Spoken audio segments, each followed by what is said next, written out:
আমি নূহকে তার জাতির কাছে পাঠিয়েছিলাম।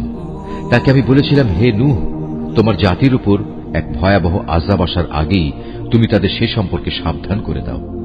আমার আদেশ পেয়ে সে তার জাতিকে বলল, হে আমার সম্প্রদায়ের লোকেরা, আমি তোমাদের জন্য একজন সুস্পষ্ট সতর্ককারী ব্যক্তি মাত্র। আমি তোমাদের বলছি, তোমরা সবাই আল্লাহর আনুগত্য করো, সর্বাবস্থায় তাকেই ভয় করো, তোমরা আমার কথা মেনে চলো। এতে করে আল্লাহ তাআলা তোমাদের আগের গুনাহখাতা মাফ করে দেবেন এবং এ দুনিয়ায় তিনি তোমাদের এক সুনির্দিষ্ট সময় পর্যন্ত সুযোগ দেবেন। হ্যাঁ, আল্লাহ সেই নির্দিষ্ট সময়ে যখন এসে যাবে তখন তা কেউই পিছিয়ে দিতে পারবে না। কত ভালো হতো যদি তোমরা বুঝতে পারতে। নিরাশ হয়ে আল্লাহকে সে বলল, হে আমার মালিক, আমি আমার জাতির মানুষগুলোকে দিনে রাতে সব সময়ই ইমানের দাওয়াত দিয়েছি, কিন্তু আমার এই দিবানিশি দাওয়াতের ফলে সত্য থেকে পালিয়ে বেড়ানো ছাড়া তাদের আর কিছুই বৃদ্ধি হয়নি।